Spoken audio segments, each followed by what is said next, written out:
Bonjour à tous, bienvenue dans cette petite vidéo où Gwendoline et moi, nous allons vous présenter non pas un projet, mais trois que nous avons à cœur de vous faire découvrir. On va d'abord se présenter. Donc on avait envie toutes les deux, par rapport à nos deux métiers, de s'associer parce que nous sommes complémentaires dans l'accompagnement. Et donc c'est pour ça qu'aujourd'hui on vous présente ces projets. Donc je laisse la parole pour l'instant à Gwendoline qui va se présenter. Alors moi c'est Gwendoline Dessay, je suis donc psychopraticienne du féminin à la suite d'un master 1 en neuropsycho et psychopathologie cognitive. Ça fait peur mais ça mord pas, mais ça m'a permis de développer donc une prise en charge pour les enfants de 0 à 12 ans, notamment par rapport à certains troubles du développement.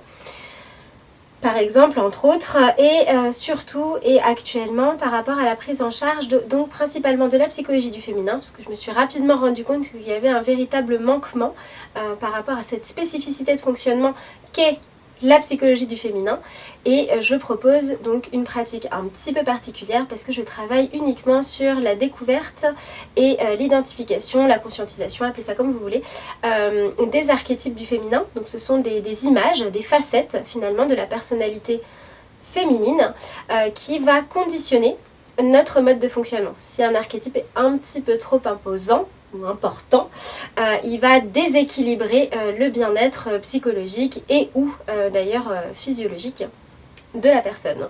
Donc c'est ce que je propose actuellement pour ma prise en charge en cabinet. Et j'ai aussi eu la chance de passer mon diplôme de naturopathie auprès de Sandrine il y a un certain nombre d'années, comptera. Voilà, je te passe Sandrine le flambeau pour te présenter. Donc moi c'est Sandrine Sansano, je suis thérapeute et formatrice holistique et je suis spécialisée dans l'accompagnement systémique des traumatismes. Donc je travaille avec la naturopathie, les massages bien-être, tout ce qui va être énergétique, magnétisme, sonothérapie. Et tout ce qui est rituels ancestraux. Donc je vais utiliser différentes techniques comme les constellations familiales, des constellations systémiques, où vraiment on va prendre on va être vraiment sur beaucoup plus large que le transgénérationnel, et des rituels au féminin, des choses qui existent depuis des millénaires. Mais j'ai ouvert aussi toutes ces techniques-là aux enfants, adolescents et aux hommes depuis un certain nombre d'années. J'ai un parcours de femme très particulier qui a fait que depuis une dizaine d'années, les femmes sont venues à moi naturellement pour que je puisse les accompagner, notamment sur les traumatismes. Et quand j'ai rencontré Gwendoline et sa manière de travailler par rapport à ces accompagnements-là, j'ai trouvé que vraiment notre complémentarité était très intéressante. Et donc toutes les deux, on a décidé de monter un projet par rapport à ça, parce que justement nos deux métiers se complètent, nos accompagnements sont vraiment dans ce qu'on appelle holistique, c'est la globalité, hein. On va vraiment travailler, on ne va pas travailler que le physique ou que l'émotionnel, que le psychique, on va travailler sur une globalité, y compris le transgénérationnel. Dans les archétypes c'est pareil, je suppose. C'est ça, donc, absolument. Et donc c'est pour ça que nous avons décidé de s'associer par rapport à tout ça. D'où les projets pour le coup qu'on souhaite vous présenter aujourd'hui. On a décidé d'appeler cette collaboration donc mystère, le but étant d'offrir des espaces de pratique et de discussion, parce que il n'y aura pas uniquement des échanges de paroles, mais aussi des ritualisations de guérison pour le coup. Le but étant de lever les brumes, c'est-à-dire au sens large, donc tout ce qui va être sujet tabou, ou considéré comme tabou, et pour les femmes il y en a quand même un certain nombre, pour les hommes aussi, cela dit on en parlera tout à l'heure. Tout ce qui va être sujet entre guillemets considéré comme honteux, et pour lequel les femmes comme les hommes n'ont pas d'espace de libre-échange finalement, de bienveillance et de réception de paroles. Et nous, ce qu'on voudrait faire, c'est ce côté atypique de nos rencontres, c'est vraiment d'associer tous nos savoir-faire. C'est-à-dire que nous sommes toutes les deux naturopathes. déjà. Et donc, on veut aussi intégrer les conseils, donc la parole, les rituels, donc des rituels de reconnexion, il y a plein de possibilités. Et aussi, donc, notre apport de conseils pour le quotidien.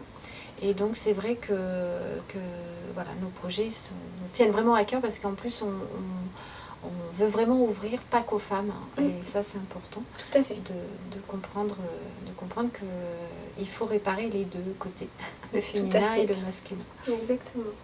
En plus, c'est quelque chose quand même d'assez innovant. C'est ça. Ce sont deux femmes qui portent des rencontres hommes.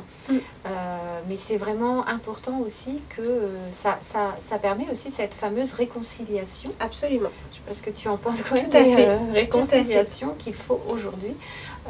Et c'est vrai que c'est important l'éveil des femmes, mais il ne faut pas oublier que sans l'éveil des hommes et bien sûr la guérison des blessures des femmes comme des hommes, on n'y arrivera pas si on n'est que d'un côté. Donc c'est important pour nous, ça nous tient vraiment à cœur toutes les deux, parce qu'on est vraiment spécialistes aussi toutes les deux des anciennes médecines traditionnelles aussi, qui travaillent sur ces deux plans-là, et c'est vraiment, enfin, voilà, on est toutes les deux spécialisées quand même dans ces anciennes techniques, et c'est important aussi de remettre aussi ces choses-là en avant. C'est vrai qu'à l'heure actuelle, on voit que les hommes et les femmes sont dissociés, ils sont en disharmonie finalement. Et on a à cœur de proposer certes des espaces distincts, mais avec la volonté finalement de replacer et d'essayer de réharmoniser le féminin dans le masculin et le masculin dans le féminin. Et surtout remettre la fluidité de vie en fait dans ces deux. Donc nous on est des porteuses de flux de vie. Je ne sais pas si on peut appeler ça comme ça, mais voilà, quelque chose qui peut nous porter. On essaie de jeter un pont d'une certaine manière, c'est ça. Avec donc des rencontres avec une prise en charge de l'être dans sa globalité. C'est ça. En termes de thématiques, on en a isolé, pour pas vous mentir, on en a isolé une bonne trentaine. On est à 38 au dernier comptage. On était plus près des 40. Donc là, principalement sur des thématiques au féminin, c'est vrai. Mais il y en a tout autant qui pèsent finalement, les sujets tabous pèsent tout autant sur les hommes, de toute façon. La société n'épargnant personne, il y a ce qu'il faut des deux côtés. Donc en termes de sujets, pour vous donner quelques exemples, on avait parlé de tout ce qui était sexualité féminine, la ménopause. Au masculin, ça peut être la vasectomie, ça peut être l'auto-érotisme, ça peut être... Sandrine, tu penses à d'autres sujets qu'on avait évoqués ? Oui, ça peut être les violences sexuelles, les deuils, notamment d'enfants.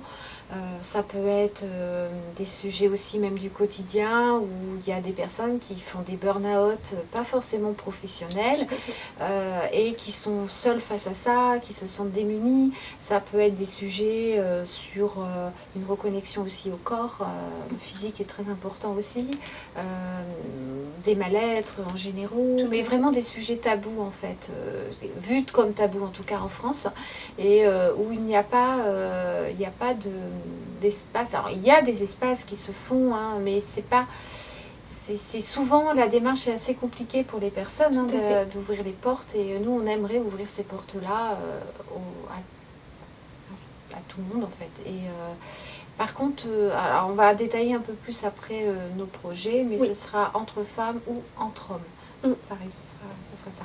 Mais au niveau des sujets, ça peut être vraiment divers et variés, mais vraiment des sujets qui sont très importants et qui engendrent quand même beaucoup de traumatisme. Et c'est vraiment ça, c'est sur ces sujets-là qu'on a vraiment envie de travailler, mais aussi, comme tu proposes aussi, c'est aussi, n'hésitez pas à vous aussi demander s'il y a des sujets qui vous tiennent à cœur, on y répondra. Voilà, absolument.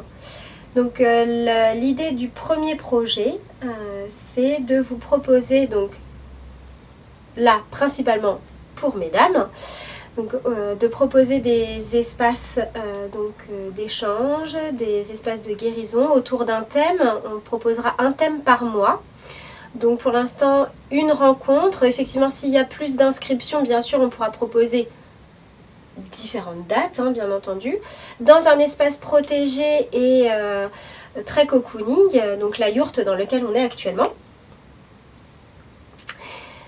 Et on proposera exactement le même type de projet ou de rencontre au masculin, donc uniquement avec des hommes.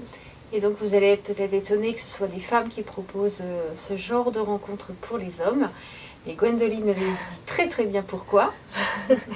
Alors, dans notre société, le masculin... Alors, la femme est très brimée, c'est indéniable.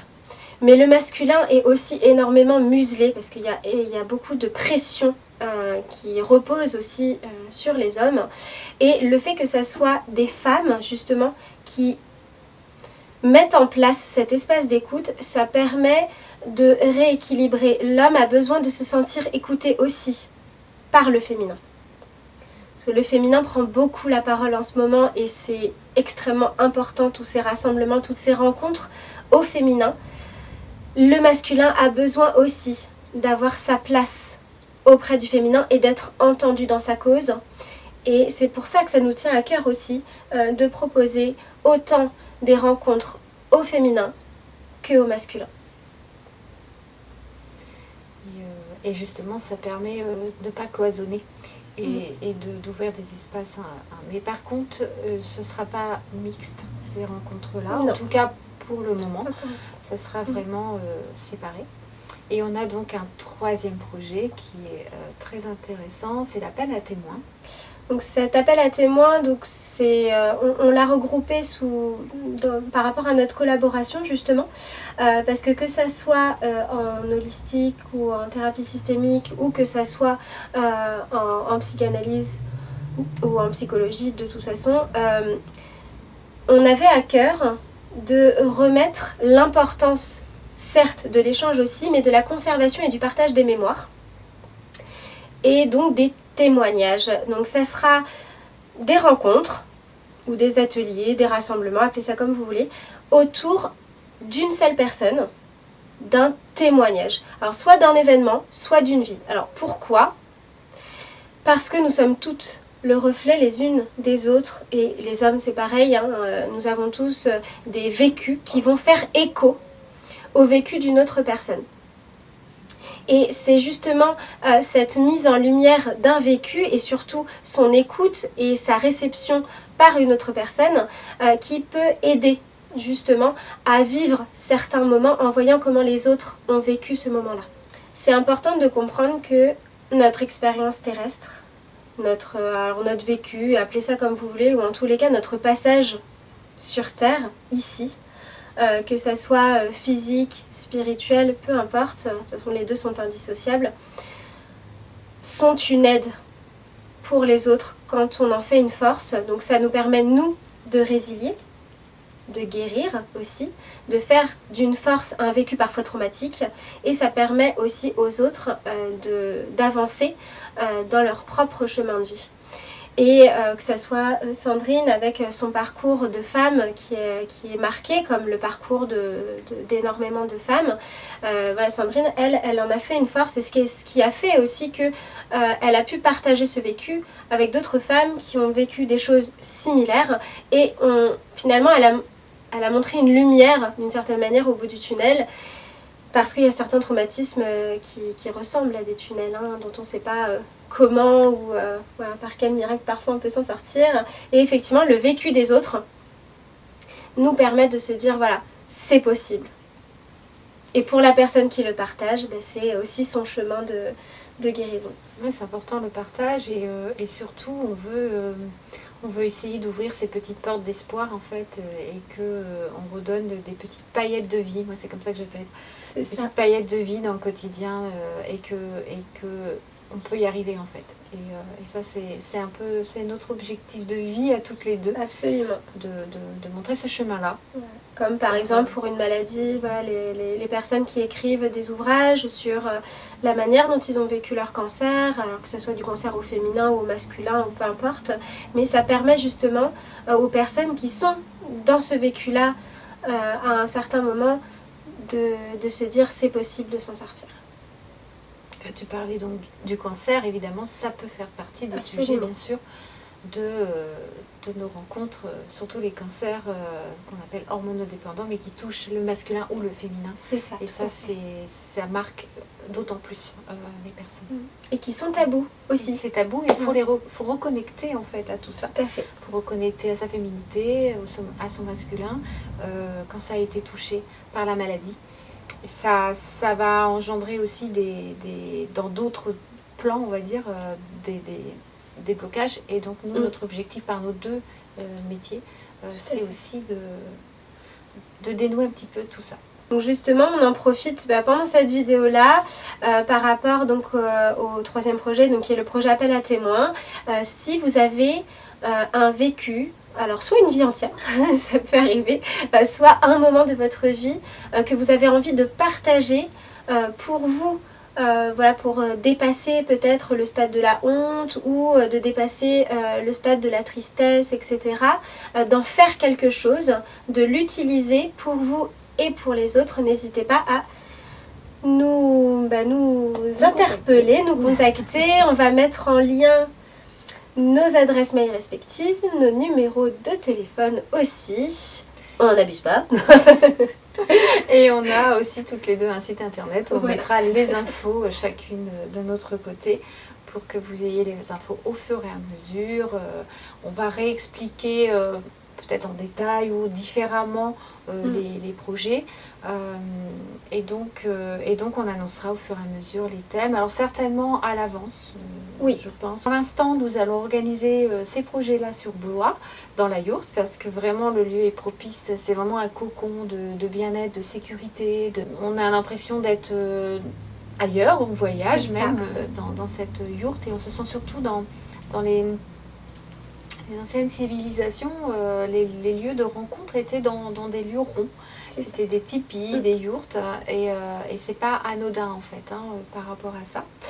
Et on envisage quand même de pouvoir intervenir dans ma ville de cœur, on va le dire, à 7. Donc toutes les deux, si la vie nous offre cette possibilité-là, eh bien on la prendra. Voilà. Donc ce qu'on va faire aussi régulièrement, c'est des vidéos d'explication de ces différents projets.